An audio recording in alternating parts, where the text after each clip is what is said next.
Y como me gusta mucho que la gente piense distinto, le pedí a mi equipo que busquen gente que se sienta representada con alguna de las áreas, pero que sea lo suficientemente inteligente como para sentarse a hablar con alguien que piensa distinto. Gente inteligente sobra en este país y tengo a dos buenos amigos de la casa esta mañana en estudios. Se trata de Jacobo García y de Felipe León. No tengo que explicar a cuál lado pertenece cada uno, pero son suficientemente conocidos en este espacio. Pero Jacobo es un zurdo y Felipe es un derechoso. Básicamente así es la cosa. Y los zurdos siempre tiran para Irán y los derechosos tiran para Israel. O visto de Yo otra y el zurdo forma, vestido de facho y el facho vestido de zurdo. Jacobo es el español más ecuatoriano que conozco y Felipe el ecuatoriano más español que conozco. Bienvenidos a ambos. Es completamente cierto. Bueno. El zurdo y el facho. Dice Felipe que has venido tú vestido de facho. Hoy día soy vestido de facho. Hemos cambiado los roles, ¿no? Bienvenidos, chicos. Gracias por estar aquí con nosotros en Café La Posta. A ver, ¿cómo vamos, Anderson? ¿Cómo le hacemos la dinámica para ir conversando con Nada, nosotros? hombre, a ver, Vamos. pongamos, yo quiero una pequeña introducción de cómo han visto este conflicto a lo lejos, saber si es algo que siguen, que no siguen, que les provoca conversación, les provoca sentimientos, en fin, cuéntenos un poco dónde se para cada uno. Dale, Jacob. Ok, bueno, gracias Anderson, gracias Dome, gracias equipo La Posta, encantado de estar aquí. Miren, yo lo único que les diré es que estos conflictos no hay que poner el reloj a contar desde hace un día, dos o una semana, ¿vale? Esto es algo que hay que entender en el marco de una historia, en un marco geopolítico, porque si no nos vamos a quedar con una parte de la realidad, no solo por una ideología, sino una parte de la realidad incompleta, ¿ok? Y esto para mí, repito, esto no es algo nuevo, esto obedece a un estilo, ¿vale? A un estilo geopolítico, a un estilo de convivencia, sobre todo por parte del Estado de Israel. Estaba viendo antes, de repente ya mucha gente no sabe esto, en 1981 Israel atacó Irak con el mismo pretexto que el que hemos visto estos días, ¿ok? Otro reactor nuclear, había un plan para tener la bomba nuclear. Entonces, repito, más allá del debate que tengamos ahora, mi punto principal, Anderson y amigos, es que esto no es un suceso, ¿vale? Esto hay que entenderlo en una historia, en un contexto geopolítico, porque si no ya vienen las primeras malas interpretaciones. Me quedo ahí y luego vamos profundizando si quieren. Ok, Felipe. Bueno, igual, primero muchísimas gracias por la invitación, por estar aquí. Han cambiado de zurdo y eso es bueno. Y el derechoso siempre es el mismo. Claro. No, yo comparto que creo que esta guerra no es una guerra de ahora, no es una guerra que está pasando en este momento, no es una nueva guerra, es algo que viene sucediendo ya demasiado tiempo y que la excusa con la que Occidente siempre ha respaldado a Israel es que es el muro que evita que el Islam llegue a Occidente. Y creo que no va por ahí las cosas. Creo que la derecha tiene que comenzar a pensar de manera distinta. Tiene que, desde la visión de la derecha, hay que aceptar también que esta no es una guerra en la que hay buenos y malos y que más bien creo que el Occidente no tiene nada que hacer en una guerra de Medio Oriente en la que muy poco tiene que meterse y peor cuando metemos ya temas ideológicos o metemos temas religiosos. No sé qué hacen cristianos, católicos, tradicionalistas, nacionalistas y conservadores metidos en medio de una guerra entre el sionismo y el islam extremista. Oye, pero ahí, para preguntarte algo, Feli, ¿se puede decir que Israel de alguna forma gana la guerra o, bueno, tiene un paso más adelante en la guerra, pero al mismo tiempo pierde moralmente ante el mundo frente a la crisis humanitaria que ocurre en Gaza? Es que inclusive ahí se desbarata por llamarlo claim, de que es el muro que evita que el islam llegue a Europa, que llegue a Occidente. Cada vez que el sionismo ataca, cada vez que atacan un país árabe, ¿dónde migran los árabes? A Europa. Europa está cada vez más islamizada. Estamos viendo ya lo que pasó en París cuando ganó el Paris Saint-Germain la Champions League. Nos estamos dando cuenta de que lo que se viene advirtiendo hace muchísimo tiempo, que es la migración masiva ilegal del Islam hacia Europa y Occidente, se está haciendo una realidad. Y quienes más empujan el Islam hacia Occidente son los israelitas, que después piden el apoyo de la Unión Europea y de los americanos. A Trump le ha salido carísimo apoyarle a Israel, y creo que esta mañana se dio cuenta de que tan buenos no han sido, y por eso las palabras que dijo antes de subirse a su helicóptero y irse, cuando le preguntaron que qué había pasado con la supuesta paz que pasó ayer, y 2 horas después ya Israel estaba bombardeando de nuevo. Entonces Israel no va a cumplir con su trato, no va a cumplir con su parte y va a seguir bombardeando, y creo que Trump ayer se dio cuenta realmente de lo que está metido. ¿Y qué va a pasar ahora desde la ofensiva también de Irán? Bueno, fíjate, Dome, perdón, el inciso para Anderson también. Fíjense cómo la geopolítica no está tan atravesada y tan clara en las coordenadas izquierda o derecha como ustedes pretendían, porque no es que el de derecha defienda al Estado de Israel y el de izquierda defiende a Palestina y el mundo árabe. Me dices que están de acuerdo. Pero absolutamente, claro. Absolutamente. Y es más, les digo algo, ¿no? Antes de seguir en la discusión, lo que conocemos como derecha tradicionalista o extrema derecha europea siempre fue antisionista. Ahora ya hay una rama que Vox, que el ¿cómo se llama? El Wilders, el otro no sé qué, que son más judaicos que los judíos. Pero antes no era así. Les digo esto para que la ciudadanía entienda que esto es complicado, ¿vale? Que la geopolítica y todos estos temas atraviesa para mí más allá de la izquierda y la derecha. Pero bueno, ¿tu pregunta era? Irán, Ya. ¿qué es lo que podríamos esperar ahora, ¿no? Después de todo lo que pasó con Estados Unidos. Bueno, es que Irán, Dome, para mí tiene derecho a defenderse, pero el auténtico derecho a defenderse, el del artículo 51 de la Carta de Derechos de las Naciones Unidas, ¿vale? Es decir, potencia agredida, potencia que tiene el derecho a defenderse. Lo que no existe es el derecho al ataque preventivo. O sea, por favor, a mí que alguien me explique qué significa eso.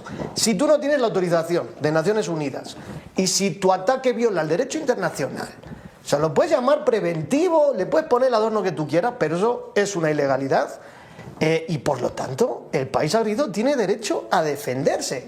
Oiga, ¿el pretexto cuál era? Que el programa de enriquecimiento del uranio y no sé cuánto, ¿no? Bueno. Además de que llevan con este cuento 30 años. En los años 90 Netanyahu ya decía que en 6 meses Irán iba a tener la bomba nuclear. O sea, ¿tú crees que Irán no tiene armamento nuclear? No lo sé. Okay. Lo que te puedo decir, solo termino con esto, es que Irán sí ha permitido observaciones del organismo, ¿vale? ¿Cómo se llama? Siempre me olvido. Observatorio de la Energía Atómica de Naciones Unidas. Siempre me olvido las siglas, ¿ya? Irán lo ha permitido. Estaban. Ahora en las negociaciones estaban haciendo inspecciones. Israel no lo permite. Israel tiene bombas nucleares y no ha firmado el Tratado de No Proliferación de Armas Nucleares. Entonces, si la excusa es que como estos señores pueden estar desarrollando algo, hay que bombardearlos, ¿cuándo bombardeamos Israel? Anderson. ¿A alguno de los dos le preocupa un Irán con una bomba nuclear? Felipe. O sea, yo creo que primero todo país tiene derecho a tener, si es que así se puede decir, un arma nuclear. Creo que el arma nuclear se ha usado continuamente en la guerra como un medio disuasivo. Por ahora no se ha usado nunca como una arma más allá de lo que pasó en Hiroshima, pero no se ha vuelto a usar. Es un tema disuasivo. ¿Cuántas bombas nucleares tengo yo? Entonces me dejas en paz, porque si tú me atacas, yo te puedo atacar. Es casi como la ley de armas tan controvertida que siempre se conversa. Si es que la ciudadanía no está armada, el Estado tiene el poder absoluto. Entonces, ¿quién es el que más defiende eso? Los Estados Unidos. ¿Quién está atacando a Irán porque dice que tiene armas nucleares? Los Estados Unidos. ¿Qué es lo que está pasando? Una vez más, la presión sionista en Occidente diciéndoles: no nos pueden atacar. Ahí está esta institución que se llama AIPAC, que cuántas veces ha estado presionando en los Estados Unidos, que personajes como los Kennedy salieron en contra del sionismo y ya sabemos dónde acabaron, que sabemos ya con los documentos que se han descalificado que estaba la Mossad con la CIA atrás de todo. Entonces no es un tema, como dice también Jacobo, no es un tema de ahora. Y no es un tema de qué miedo quién tiene o no tiene, porque Rusia también tiene armas nucleares, China tiene armas nucleares, entonces vamos a pasar todos aterrorizados porque tienen armas nucleares. El problema es que el marketing político es muy bueno y nos venden siempre quiénes son los buenos y quiénes son los malos. Y ahí está el problema. Esta guerra no se trata ni de buenos ni de malos, sino si es que Occidente tiene por qué meterse o no, y no tiene para qué estar metido en medio de esta guerra. No tiene absolutamente nada que hacer Occidente en medio de esta guerra. Si Israel la comenzó, que vea cómo la acaba, pero no puede seguir siendo financiada por los Estados Unidos y por la OTAN y por la Unión Europea, cuando realmente dentro de casa estamos destrozados como Occidente. ¿Tú coincides con eso, Jacobo? ¿Crees que Occidente debería dejar que, si se empiezan a matar allí dentro se terminen de empatar entre ellos. Bueno, es que Anderson, mira, te voy a responder respondiendo a tu anterior pregunta. Más allá de si a mí me gusta o no, o me preocupa quién tiene armas nucleares, se supone que para eso está el derecho internacional. Se supone que para eso está el Tratado de No Proliferación de Armas Nucleares, ¿no? Entonces, lo que yo digo es que al menos, si ese va a ser el baremo, ¿vale?, para regular quién puede tenerlas o no, o si deben tenerlas o no, pues por lo menos apliquémonos todos el cuento. O sea, repito, ¿por qué Irán no puede tener un programa de desarrollo nuclear, pero Israel sí? Y lo mejor es que todo el mundo lo sabe, pero nadie hace nada. Entonces, Anderson, mi respuesta sobre Irán es... La respuesta clásica a ese argumento, Jacobo, suele Ajá. ser que Irán ha dicho públicamente que quiere destruir el Estado de Israel, e Israel no lo ha dicho sobre Irán. O sea, ¿cuántos Israel países teniendo ha la invadido bomba nuclear Israel? desde el 80, ¿Ya? no ha dicho quiero destruir Irán, pero Irán sí ha dicho quiero destruir Israel, ¿no? Ok, muy fácil. Repito, es que esto es un juego de palabras. Los ataques preventivos son más destructivos que el que te amenaza con destruirte. Porque con los ataques preventivos, querido Anderson, Israel ha atacado a Egipto, a Jordania, a Siria, ha invadido Líbano, ha atacado a Irak, ha atacado a Irán. Es decir, no hay un país en esa región que esté tranquilo, ¿vale? Entonces, ¿qué pesa más? Que alguien haya dicho que ni siquiera fue eso, ojo, fue en una conferencia donde se dijo wipe out, que es como borrar del mapa, era en otro contexto, que no entro, ¿vale? No, tampoco voy a decir que el Estado de Irán, pues oye, sea el santo absoluto y no sea adversario de Israel, pero es que, Anderson, o sea, ¿por qué el baremo solo es que como este ha dicho que quiere acabar con él no puede? Pero Israel, o sea, Israel acaba de asesinar a más de 40.000 palestinos. Pero no ha dicho que quiere acabar con Palestina, pero ha asesinado 40.000 palestinos. Entonces, solo me refiero a esto, Anderson, que me parece que al menos deberíamos ser todos más claros en el mundo y decir, oye, ¿cuál es el baremo? ¿Vale? Para medir, para actuar y para decidir quién sí y quién no. Entonces, lo que no me parece, y repito esto, Anderson, me guste o no quien tenga bombas nucleares, es que una potencia decida cuándo puede hacer un ataque preventivo. O sea, esto es antiderecho internacional absoluto, nos guste o no. Y repito, si no quieren que Irán tenga armas nucleares, se supone que había una mesa de negociaciones. Pero qué casualidad, siempre que hay una mesa de negociaciones, siempre pasa algo ahí, Israel empieza a hacer algo. ¿Por qué será? Pero bueno, no sé si había una pregunta que no respondí. Ahora, no sé yo cuál les era. quiero preguntar a los dos. ¿Ustedes ven una posible solución a corto o mediano plazo a todo este conflicto? Teniendo en cuenta también, mira, que Israel ha atacado algunas otras zonas y que ya tiene abiertos varios frentes en Medio Oriente.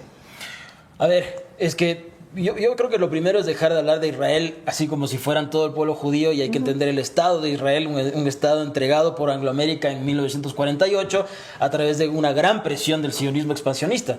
Y cuánto ha crecido. Y el sionismo expansionista no solo es el territorio geopolítico que tiene, sino cuántos estados, cuántos países trabajan para el sionismo expansionista. Y entre esos, pues ahora tenemos, por poner un ejemplo, el expansionismo que se está dando del sionismo en Argentina a través de Milei, que se ha entregado completamente al sionismo. Entonces, tenemos que tener en cuenta que no es que pobrecito Israel, a mí me atacan y yo estoy ahí chiquito y me atacan todos. Yo no estoy defendiendo el Islam extremo, ni Hamas, ni estoy defendiendo Al-Qaeda, ni nada.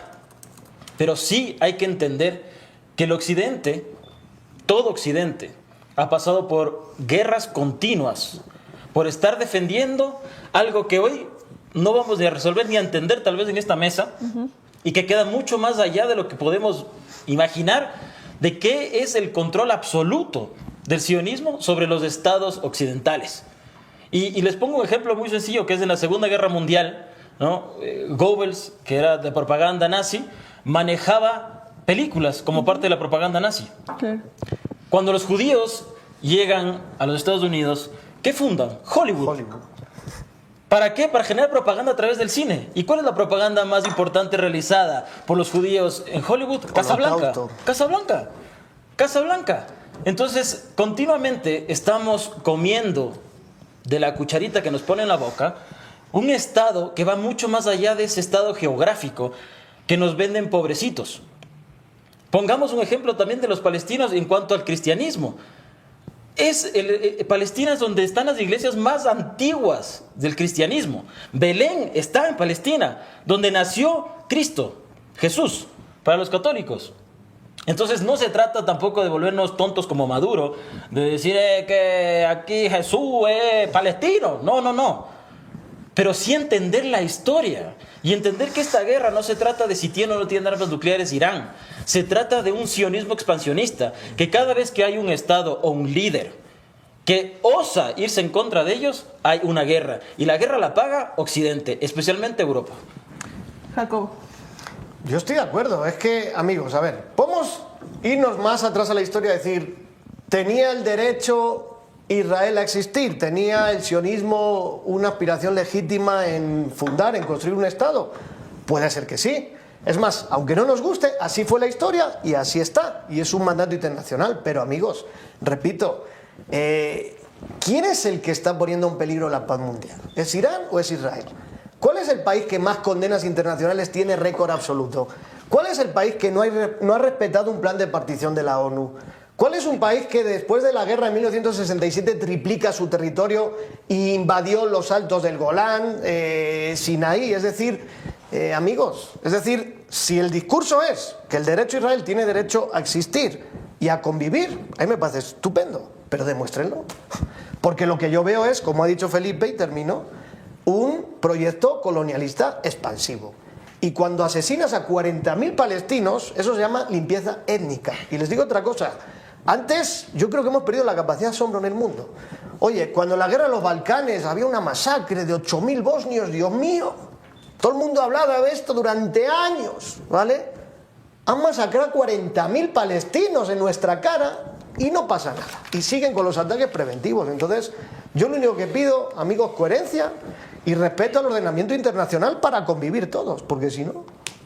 Jacobo, Felipe, la postura del Ecuador, ¿qué les dice a ustedes y se sienten representados? Quiero decir, con la postura que el Ecuador ha jugado, que yo creo es bastante clara desde que el presidente Noboa asume funciones, cuál es su postura en esta zona y en este conflicto.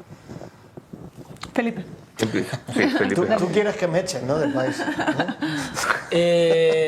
A ver, yo justo, bueno, ayer también me hicieron esta pregunta y les dije, el presidente va a tener una postura pro-Israel, el presidente va a estar en una línea basada en lo que también Estados Unidos haga o no haga.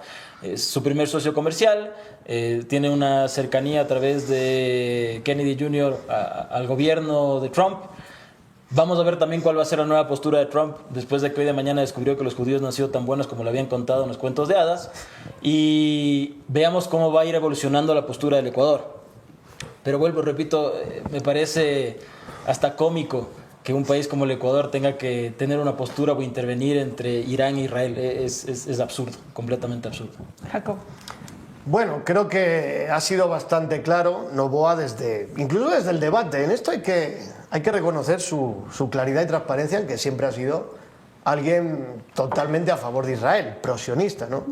De hecho, nos hablaba ya de la cooperación con Israel en el 2023, etc. Bueno, esto no es muy sorprendente porque, digamos, la línea general, ¿no?, de los gobernantes más cercanos a la derecha o a las élites en el mundo suelen tener esta línea, pero creo que hay un tema también de intereses y relación interna de lo que sería este lobby o organización más sionista en Ecuador.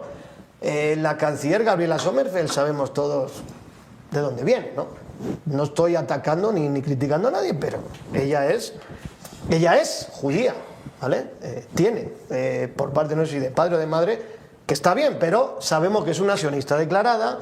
Sabemos que hay empresarios por ahí, como la Cámara de Comercio y otros sitios, que también son de esa línea y están con Noboa. O sea, digo esto porque tal vez no solo es un tema ideológico, de que Noboa apoya o no a Israel o es sionista o no, sino que también hay intereses.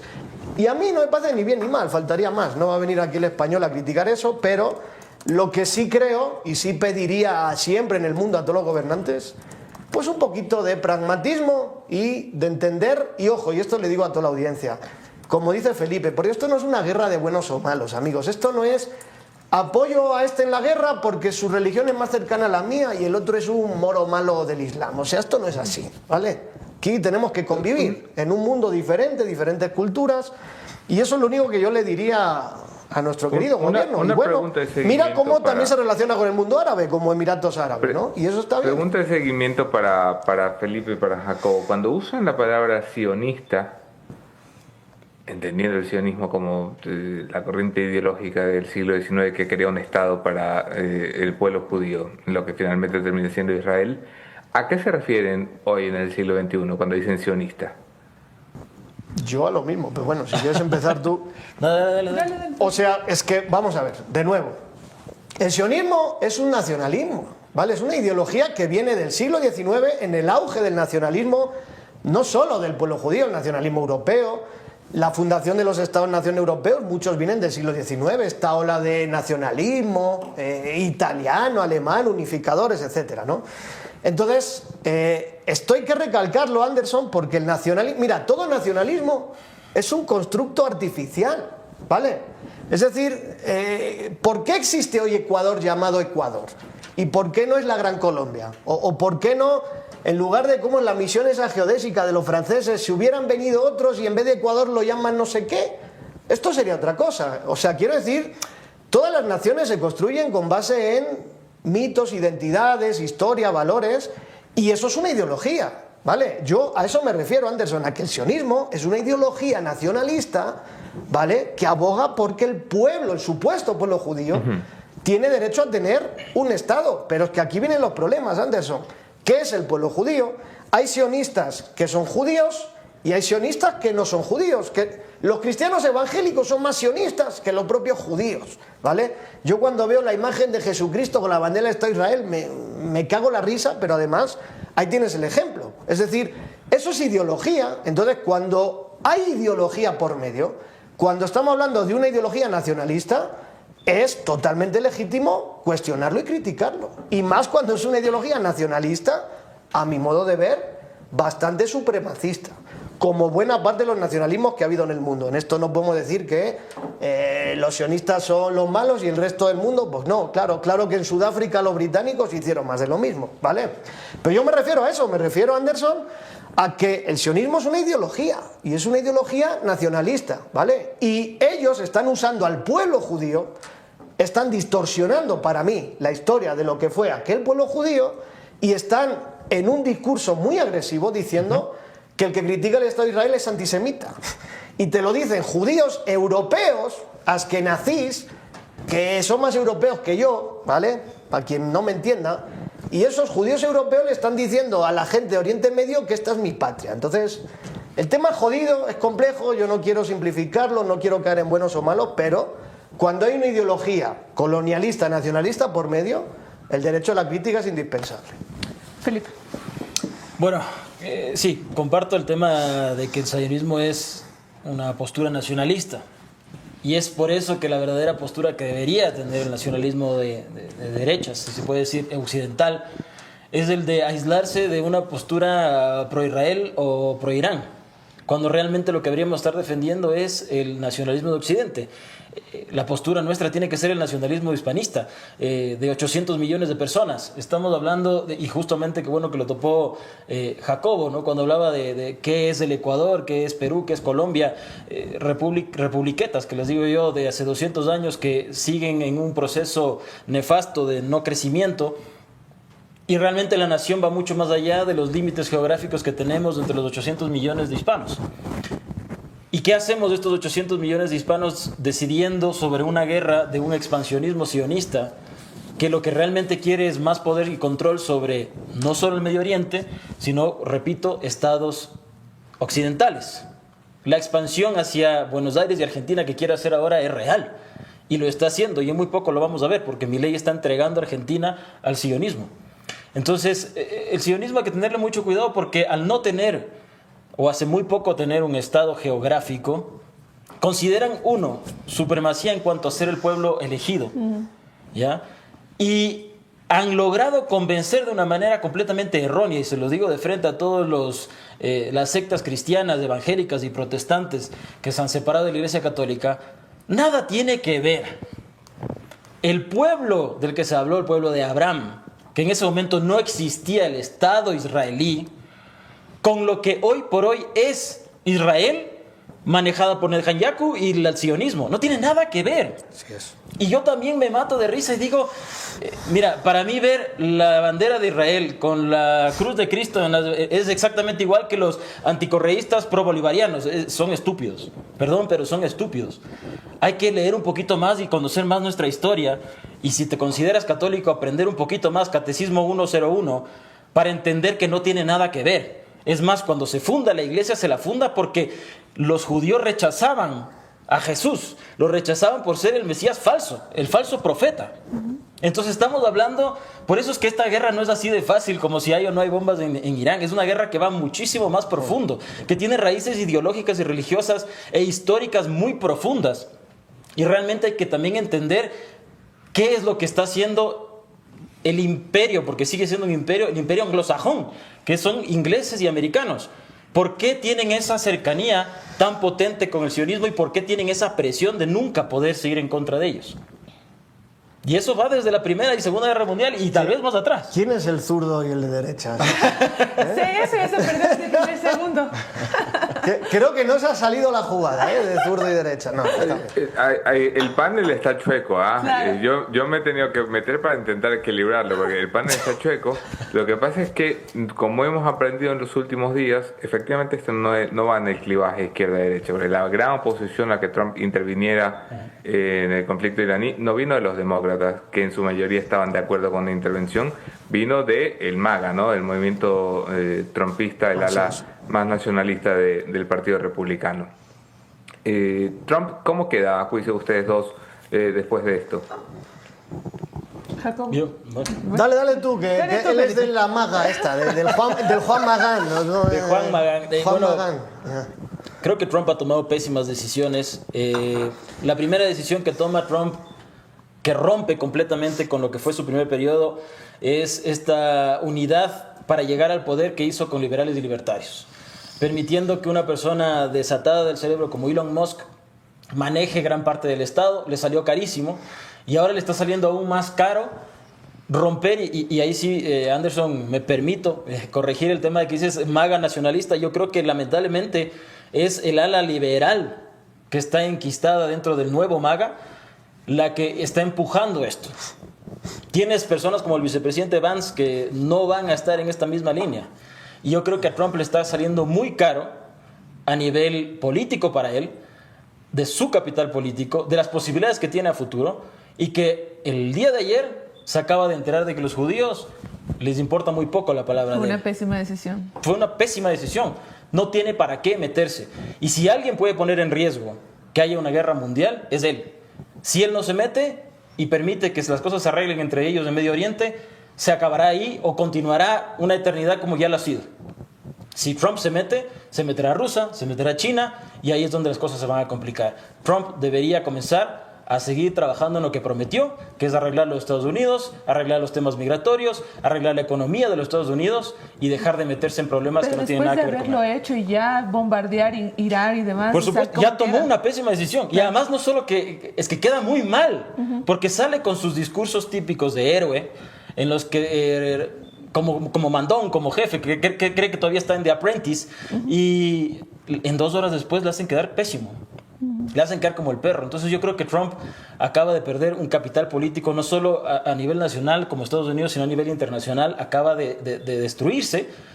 Y creo que se nota en su respuesta cuando insulta y se da la vuelta y se va. Es una persona que acaba de darse cuenta que no tiene control sobre lo que él pensaba tener. Exacto. Exacto, me uno a eso. O sea, no tiene control. Yo creo que estamos viviendo eso, la pérdida de control de Trump. Vamos a hablar ahora más términos compol, ¿no? De su narrativa, ¿ya? Es decir, todo este personaje, ¿no? Que se vendió como, que bueno, que en parte es verdad, como aquel presidente que en su periodo no hubo intervenciones, no se metió en guerras que no beneficiaban. Ojo, no por pacifista, sino porque no beneficiaban a Por Estados cuidar Unidos. su imagen, claro. Que es diferente, ¿no? Pero creo, como dice Felipe, que en este segundo mandato se le está escapando el control de eso. Desde el tema Rusia-Ucrania, donde ya trató de aparecer ahí, ¿no? Como el que pone orden en el mundo, y ya hemos visto que no, y no se diga ahora. Entonces, creo que esta medida de atacar, ¿no? Las 3 ciudades estas iraníes por el tema nuclear es como una forma de decir, bueno, no me voy a meter mucho en el conflicto, pero para demostrar que soy el fuerte aquí, y como no me hace caso Irán, toma lección y a ver si me haces caso, ¿eh? Y dejémoslo ahí, no sigas ya el tema, que no quiero más, ¿no? Entonces está tratando un poco de buscar ese lugar, ¿vale? En su narrativa coherente, pero aquí el problema, amigos, son varios, entre ellos que los intereses de Netanyahu y el ala más extremista radical del Estado de Israel tiene otros intereses diferentes a los de Trump. Yo en eso estoy de acuerdo con Felipe. Y no estamos hablando de cualquier país o grupo de poder. O sea, el poder que tiene el sionismo en Estados Unidos. Tú antes decías que es el sionismo hoy, ¿no? Bueno, el sionismo también es Wall Street. El sionismo es todo el poder financiero y de ciertos grupos de poder y élites que hay en Estados Unidos, desde la IPAC, que decía Felipe, hasta otros grupos, ¿vale? El sionismo no es solo, ojo, la élite que gobierna Israel, ¿vale? El sionismo es un poder transnacional muy metido en el sistema capitalista y sobre todo en el capitalismo financiero. Entonces, creo que Trump, pues bueno, está jugando un poco a ver cómo me acomodo en algo donde perdí el control y no va a ser tan fácil. Y repito, al final lo que Trump tiene que demostrar es que las decisiones que tome no le perjudican a Estados Unidos. Pero aquí hay un problema, y lo pongo aquí para la discusión si quieren. Me parece que el problema de Trump es que este Make America Great Again, ¿no? Él evoca un tiempo pasado mejor que ya no va a volver. Porque Estados Unidos ya no es, ni va a ser nunca, lo que fue en aquella potencia del mundo de Guerra Fría, un mundo unipolar. Estados Unidos va camino, amigos, de convertirse en la segunda, tercera potencia dentro de no sé cuántos años, ¿vale? Es decir, cuando ya ven que Trump no puede manejar el mundo a su antojo, es porque bienvenidos a este nuevo mundo. China, Rusia, Irán, ¿vale? Irán no es Palestina, Irán es una potencia regional de Oriente Medio. Entonces, esto es así, no, el mundo no va a hacer lo que el señor Trump se levante y diga, ¿vale? Y lo que pasa es que hay mucho teatro también, ¿vale? Esto es un teatro de posiciones, de intervengo, no intervengo, ahora intervengo a través de mi aliado, de mi proxy, pero yo no, me retiro. Esto todo es así, son estas guerras de cuarta generación o guerra híbrida, ¿vale? Es decir, esto no es la guerra mundial declarada con las potencias, sino es siempre estos cálculos, ¿no? De entro, no entro, me desgasto por aquí, ahora voy a negociar, ahora voy al tema... No puede desatar lo que todo el mundo decía y que estaba con miedo los otros días de la Tercera Guerra Mundial. Pero es que lo que decía Felipe, oigan, bombas nucleares. ¿Ustedes creen? Vamos a ver, no sé, yo no sé, ¿vale? Si Irán quiere tener bombas nucleares. Pero ¿ustedes creen que es tan fácil que tener una bomba nuclear y se la tira a mi vecino? O sea, ¿ustedes creen que una bomba nuclear no le afectaría a Irán si se la tira a Israel? O sea que no es tan fácil, va que... Entonces, el armamento nuclear es un armamento, es destrucción mutua asegurada. Este es el mecanismo de relaciones internacionales del armamento nuclear, es decir, no la usamos porque si yo te la tiro y tú me la tiras, goodbye. Y les recuerdo una frase del señor Albert Einstein, esta sí es de verdad, no como las fake frases, no, de hoy hace calor, firmado Albert Einstein, no, esta sí es verdad, que decía, no sé cómo será la Tercera Guerra Mundial, pero la cuarta será con piedras y palos. ¿Por qué? Porque en el mundo de Einstein, donde empezaba toda la escala del armamento nuclear, lo que se veía es que si todos íbamos a una guerra nuclear, el mundo iba a quedar en polvo y ceniza. Entonces, yo estoy de acuerdo con Felipe, el arma nuclear es más disuasorio que como ofensiva. Entonces, no sé por qué estaba diciendo esto. Qué interesante el debate de esta mañana, bueno, el foro más bien, vemos la derecha y la izquierda completamente anulada esta mañana entre Jacobo García. Yo no sé si soy de izquierda como ustedes creen, pero bueno, algo tengo. Felipe te dijo que te vestiste como Facho. Sí, pero ¿por qué sí. la izquierda no Vino podemos de- tener vino de camisa? facho La español. izquierda oligarca. Yo que Pero pensé que ¿por con qué? la bomber... ¿Qué oligarca? Claro. ¿Cuál oligarca? Por Dios, o sea, una Hippie camisa. oligarca de la floresta, ahí está. O sea, tengo que vivir en la caverna para ser de izquierda. No, pues, bueno, está bien, Si pero no sé García lo que se soy. retira a la izquierda, yo me retiro a la derecha. Ok, está bien. Bueno, aquí lo tuvimos, Felipe León, Jacobo García. Muchas gracias por estar aquí con nosotros Gracias en Café a La ustedes. Posta, hablando de este tema tan complejo, también muy interesante.